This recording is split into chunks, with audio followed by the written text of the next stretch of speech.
Hello, Kitchen Stitchers. It's Arlene and Dave, and it is still May. That's one of my finishes for this month, for the month hands-on design. So that was kind of fun to get done, and we're happy to kick off the Memorial Day weekend with you. A little late this time. Usually we do it on Tuesday, but it's the end of the school year, and so for me it's crazy. There's just been too much to do, and it's lots of interviewing people to bring in a couple of positions, and haven't been getting home until later. So, and last night was church.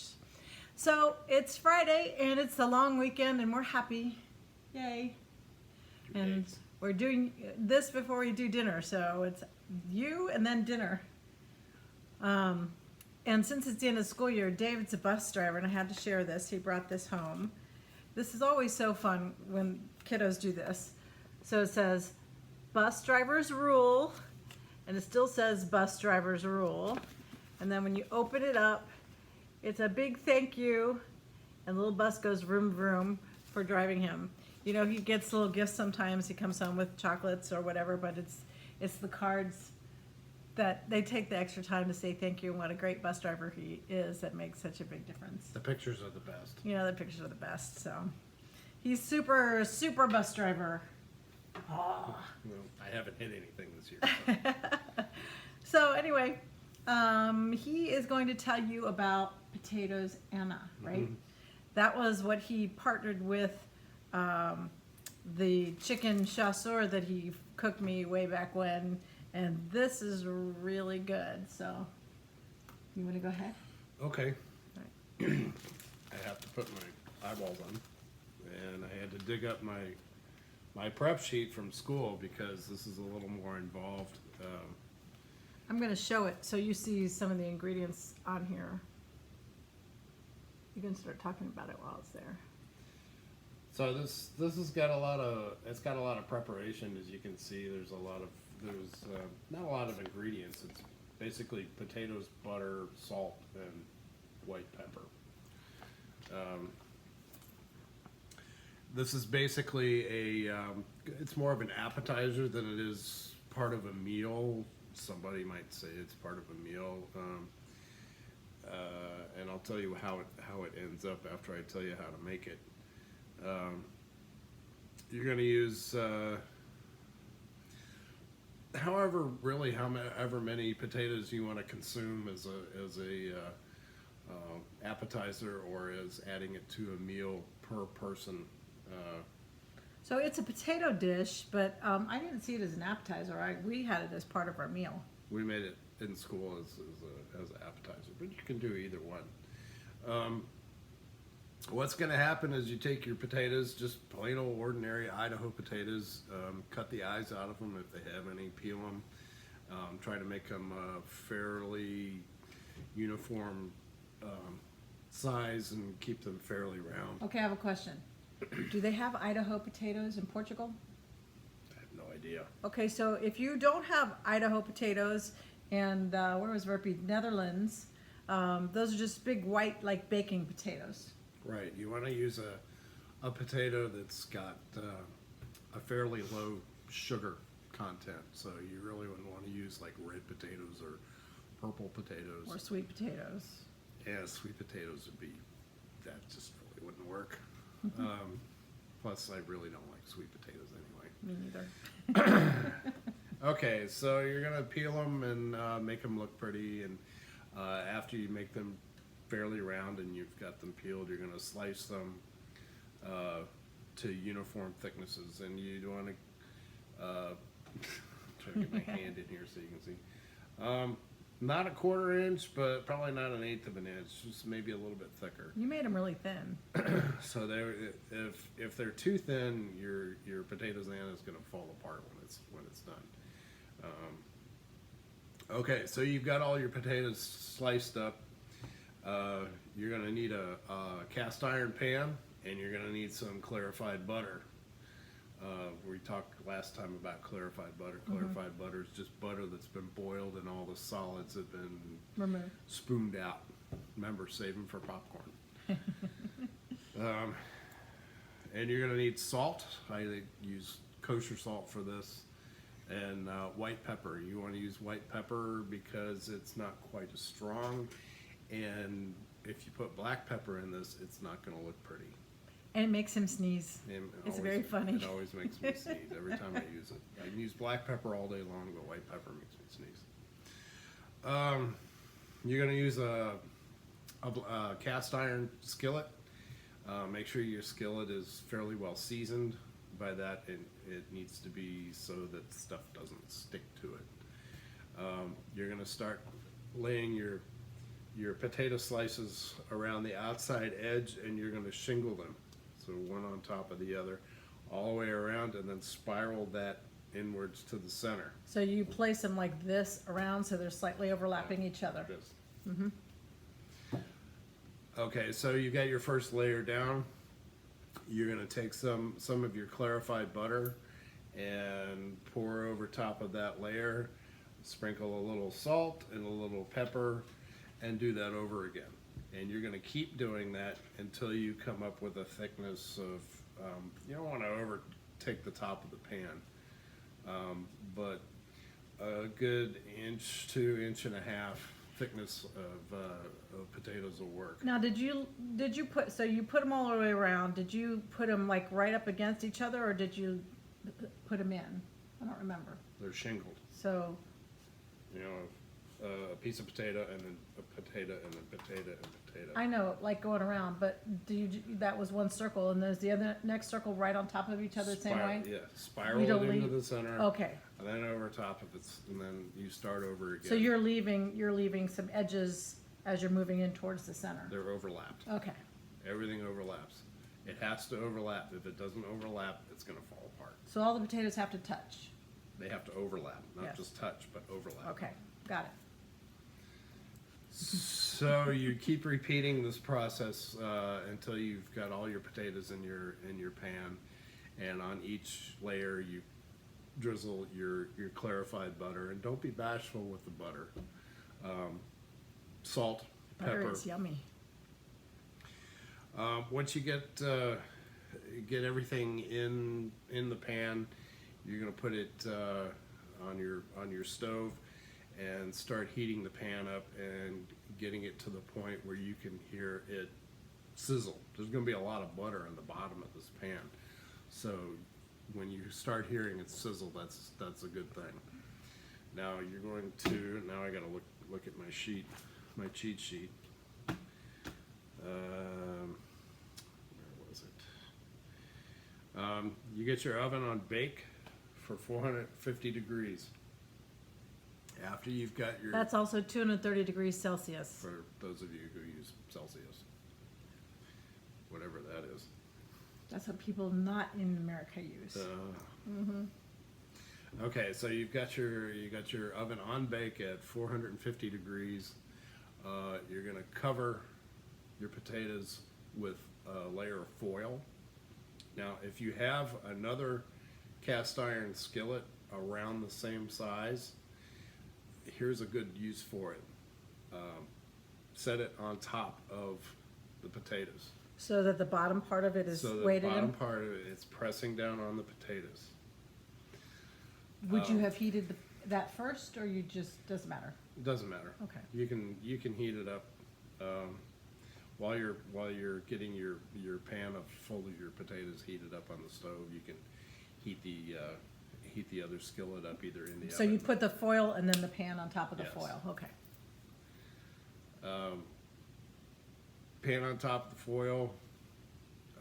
Put it in the oven for, and I forgot 10 the amount of minutes. times. 10 minutes? It was only Oh, 10 40 minutes. 40 minutes. Yeah, that's what I was looking for. 40 minutes. Mm-hmm. It's gonna sizzle and pop and make all kinds of, Yummy noises. and it's okay. And the idea of having the skillet on top of it is it's gonna take everything and compress it down into one big, thick, buttery, crispy potato Yummy. cake with Cake, salt, Butter. pepper, and butter. potatoes. Okay, so after We like butter, we like bacon, we like all that stuff that's not really good for you. So after 40 minutes, take this thing out of the oven, and be really careful because that top pan is going to be 450 degrees, and it's probably going to be smoking when you pull it out of the oven. You're going to let your other pan with all your potatoes in it sit for about 10 minutes. Now here's the tricky part. You got a ton of butter that's been in this pan. Now it's all on the bottom, and it's hot, and it's got to go somewhere, and you got to get the potatoes out of the pan. So put a plate upside down on top of your pan. It needs to be either way bigger than the pan, or it needs to be just fitting inside of the pan, with pot lifters or oven mitts or some kind of protective hand Covering, yes. You're going to take the whole assembly and turn it, and as it turns, the butter is going to drain out of it. So you need to have something ready to catch all this volcanic. Oh, so hot. you're not trying to flip it, just pull everything down. You're just trying to get okay. No. All right. We're gonna flip it over, but you got to drain all this butter out of there, because otherwise you're gonna have this huge Okay. puddle of butter. My point was, you're not going to flip it and let the butter just settle down. You want to drain that out first before Draining you flip it it out onto first. on the pan, on the plate. So you're draining all this stuff out, all the butter out, and slowly turning this over. And again, be very careful because this is smoking hot.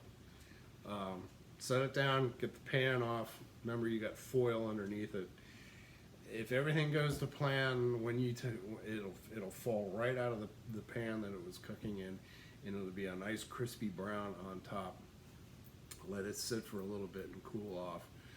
You'll probably be able to pull the foil out from underneath it, because you don't want to serve stuff on foil.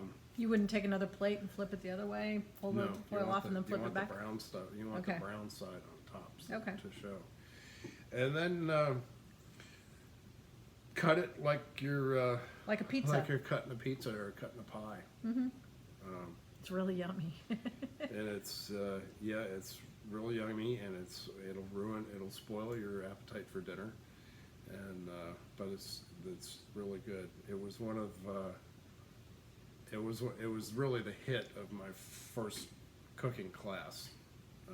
We did really basic stuff in cooking one, but this was kind of the big deal.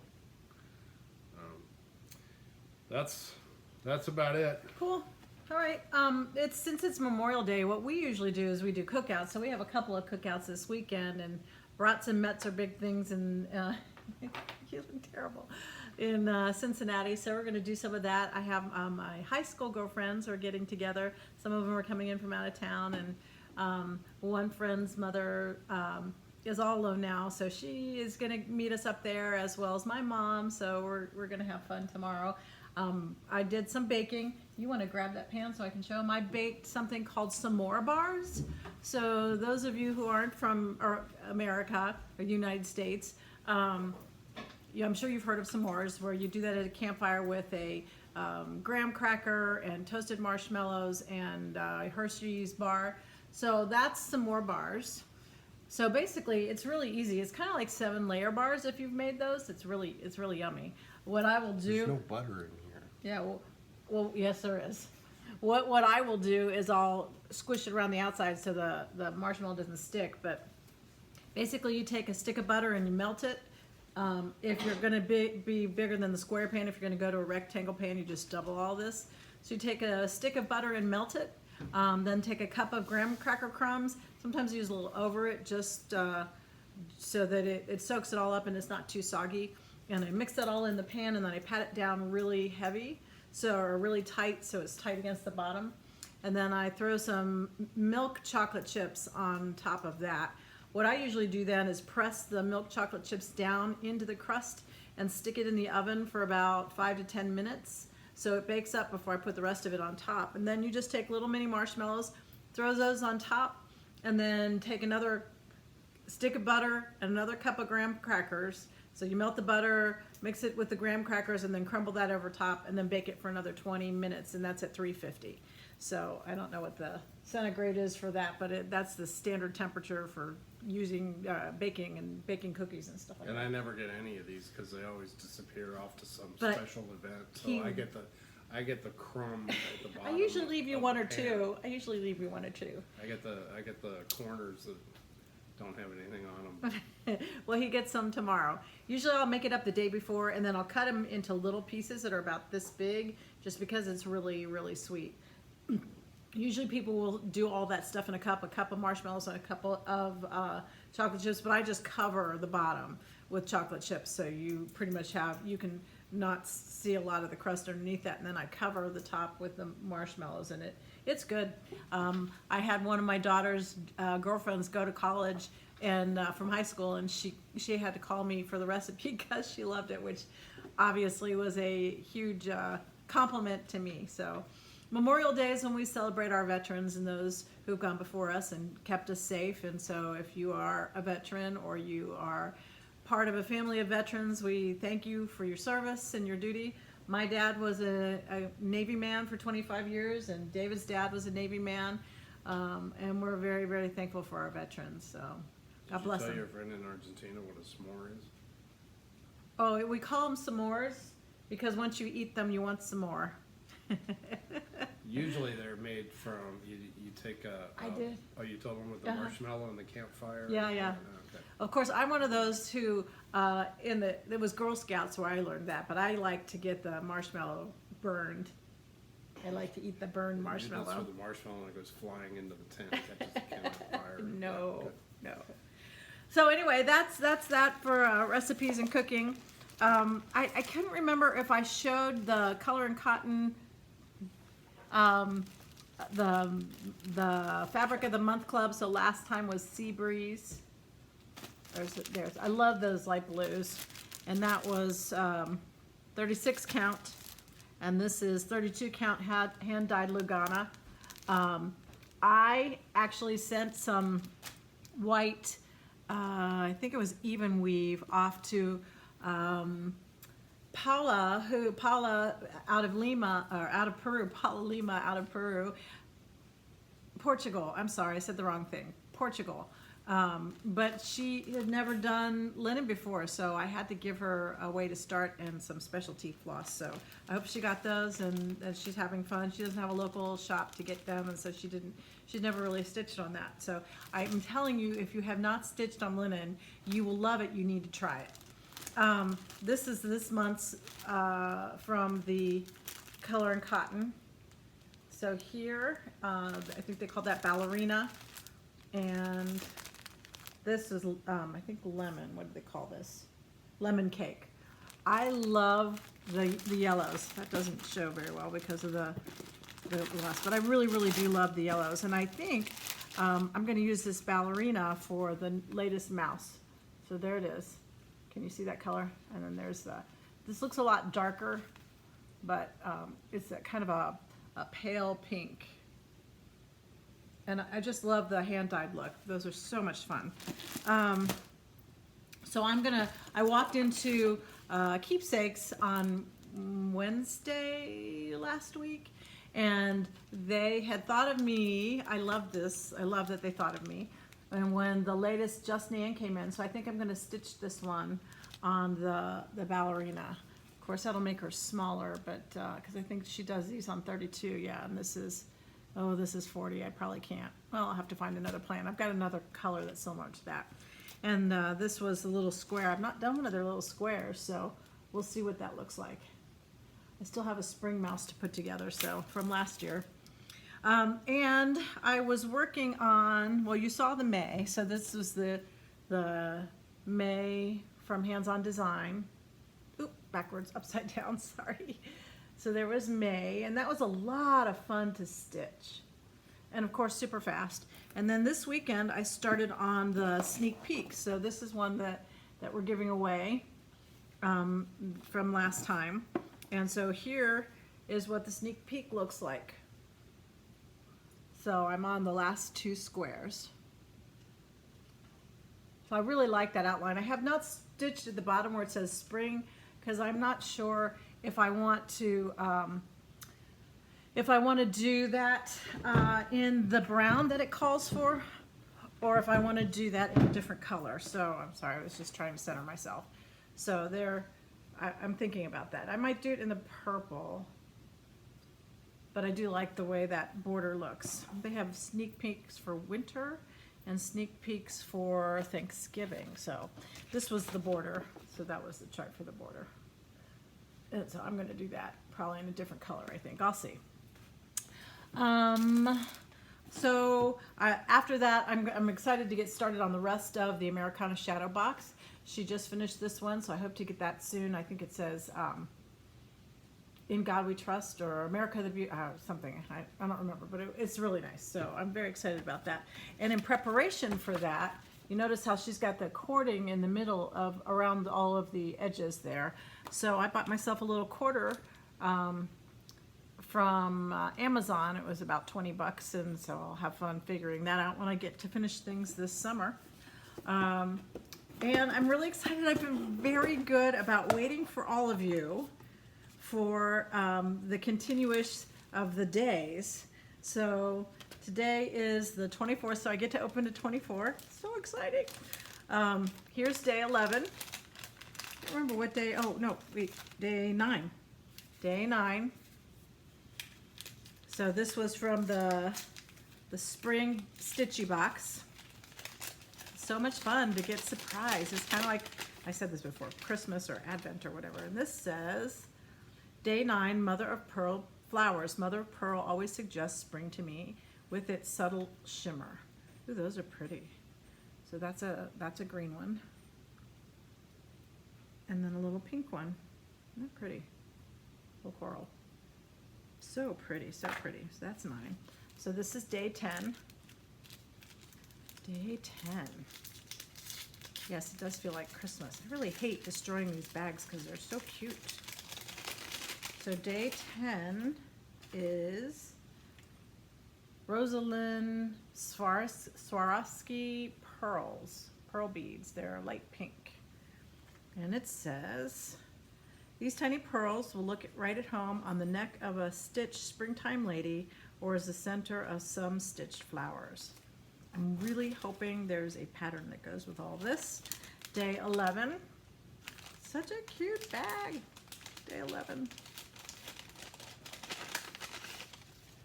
Ooh, some more hand-dyed color. It's by Bonnie Brook, and it looks, I was looking for a name. Bonnie Brook may be the name, I don't know. Maybe that's the name. Because it says Cottage Garden Thread, so Bonnie Brook must be the name. And it's 10 pre-cut, so love the color, love it. What does this one say? This one says, Cottage Garden Threads has a fabulous selection of colorways, including this springy color. So that was 11. I don't see a day, oh there's, nope, I don't see a day 12. I'm sure it'll show up as we go through this. Day 12, day 12. Oops, where? Day 12, there's day 12. Day 12 is here. So cute, these little bags. Day 12 is, ooh, it's a little band. Isn't that cute? Look at that. Upside down. Little mushrooms. That kind of goes with that spring garden that I was, sneak peek that I'm stitching on now. And it says, woven ribbon for finishing. These fabulous little birds will help with finishing your springy smalls. Woven on traditional shuttle looms in Germany. Oh, Germany, I love it, I love it. So that's 12. Let's see, 13, where's 13?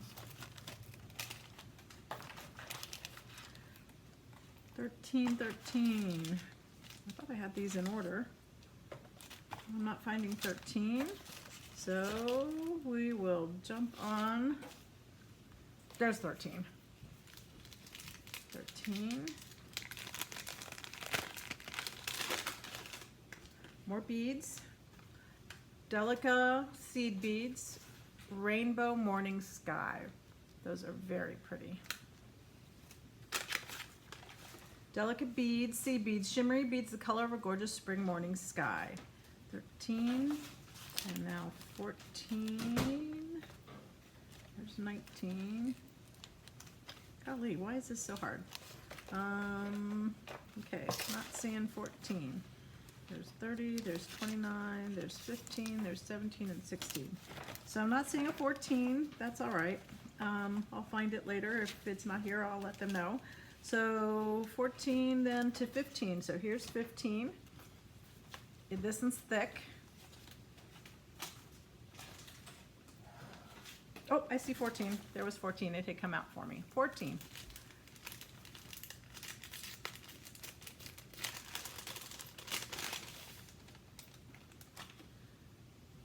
I see a theme here with butterflies and dragonflies. Those are cute little piece of fabric. And it says, quilt fabric for finishing. Some fabulous butterflies ready to help you finish your springtime smalls. That's 14. On to 15. Man, it must have taken them forever to put these things together because, you know, they're not just doing one. They were doing a whole bunch of them. I guess that's why there's a limit that you can get. Oh, cute. Bunnies. That's a bunny lace trio. Love it. It's stitched on 32 vintage country mocha. They use classic colorworks. Peach, goldfish, and meadow green. Very fun. It's by Lindy Stitches. Stephanie Webb of Lindy Stitches. So I'll have to tag her so she sees that. That's very fun. So that was 15. 16. What do we got here? 16. Oh, a tin. Nice. See the tin? Very nice. You could put a nice little bunny on top of that, I think. That's a 10, so that's 16. This is great. Honestly, I think the value of this Stitchy box is really good value. I would do that again. I think I'm signed up for the Advent one, so I can get one at Christmas time, so I'll share that with you then. That'll be fun. So here's day 17. More fun floss. That's got a lot of nice variegation. And this is DMC 4050. And it says DMC variegated floss is springy variegation you can use on any project without worrying about color bleed. DMC's variegated floss is completely color fast. So if you didn't know that, now you do.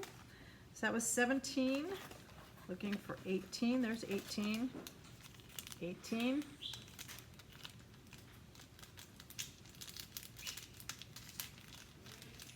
18. So I spent my day off today getting 2 tires fixed. Yesterday, all of a sudden in the afternoon, they were getting really low. Then when we went to fill them with air, saw that there was a screw in one of them. There was a 3-inch screw in one of my tires. I don't understand how that can possibly happen. And then there was a 2-inch nail in the other one.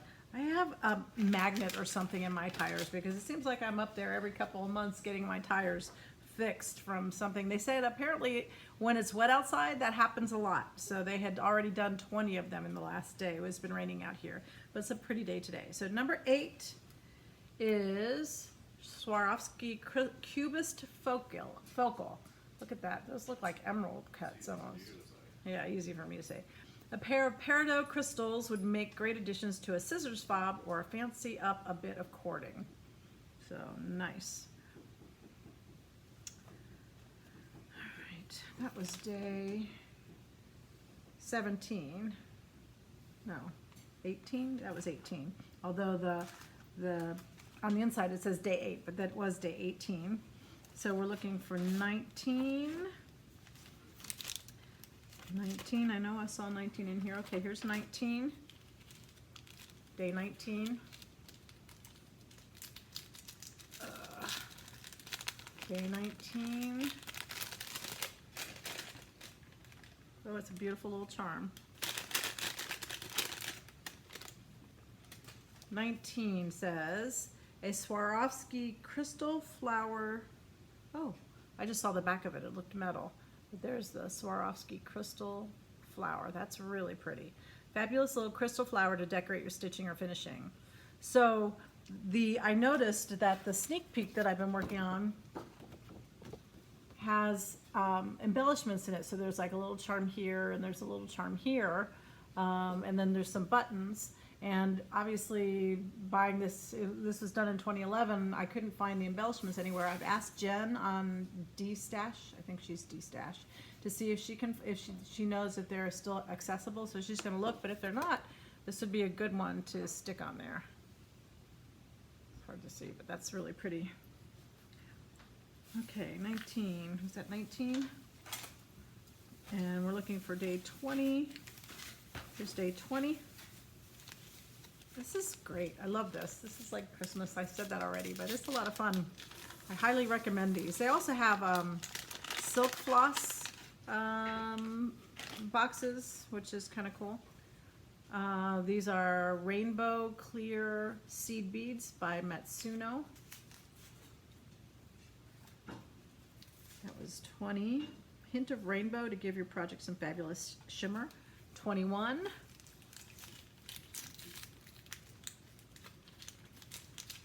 So after getting my tires done on my day off today, I then had to fight with pharmacies to try to get a refill on a prescription for this oil I have to put in my head, on my scalp at night, and I've run out of it, and they won't fill it until Monday, the 27th. I think that's Monday or Tuesday. And they just won't, because insurance won't fill it, and the dermatologist is fine with it being filled, but insurance won't do it. I think that's just absolutely silly. It's not like it's an opioid. So House of Embroidery Silk, yummy shimmery silk for your springy projects. Ooh, it's called Mango Silk Thread Fine. That's pretty. If you've never, I've done some silk thanks to Shepherd's Bush, and if you've not stitched with silk, oh, it's so easy. It's just, it has a nice, it's not as shiny. I'm surprised it's not as shiny as cotton, but it's so soft and it goes on so easy, but it has its own kind of shine. It's really different. I like it. So that's 21. Here's 22. This one's hard because it's up towards the top. I hate ripping these bags. 22. Come on, 22. There we go.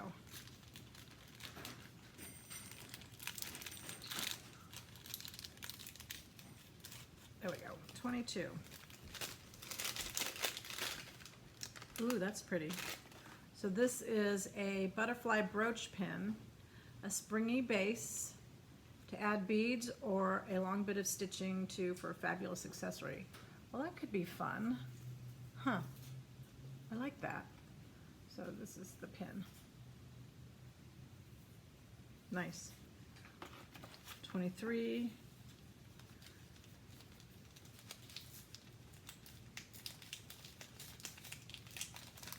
Here's 23. More beads. Check Fire Polished Crystal. Fabulous little 2mm bling for your stitching and finishing. And 24. This is my last one. You're probably going, thank goodness she's on our last one.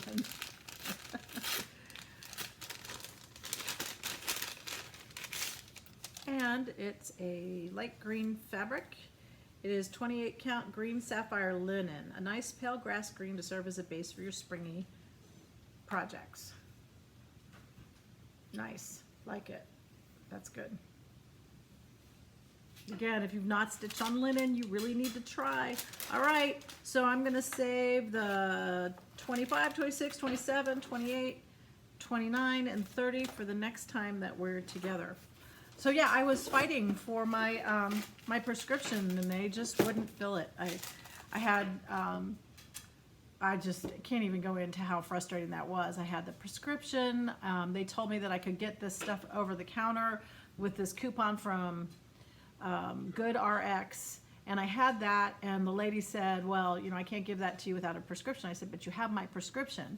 And she said, yes, and we can't fill it to the 27th. I said, but this is supposed to allow you to fill it whenever I need it, because they've done that for other people. And she said, no.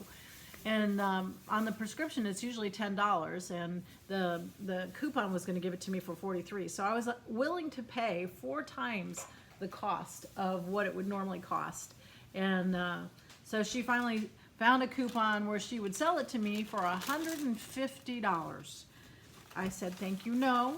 And I did not get it filled, and went to another pharmacy, Walgreens. They would give it to me for $73. And then the dermatologist found a coupon for $63, but at this point, I've been going off it for about a week. I just told him I'm going to wait for 3 more days. I am not going to spend $100. So anyway, we have the giveaway for the spring and also the needle minder. I have found through this process that people really like needle minders. And also in that conversation, I love your comments. I absolutely love your comments. Thank you for all of them. Paulette Murray mentioned that she doesn't use needle minders for her needles either, but she found a metal stand for patterns from the Fat Quarter shop. So this was interesting to me. Great tip. So I had to go online and look at the Fat Quarter shop. I had it all set up so you could see this. And they have this really cute stand for about $20. And it looks like this. You see that? Can you see it? There's a bee on the middle of it. Isn't that cute? That's just adorable. And the stand looks like this from the side. So she uses her magnets to hold her patterns on. So there's a picture, there's from the back. So I think I might invest in that. It's holding a book. Obviously Fat Quarter, I didn't know about it because it's a quilt shop and I am not a quilt person, but there it is. So very cute.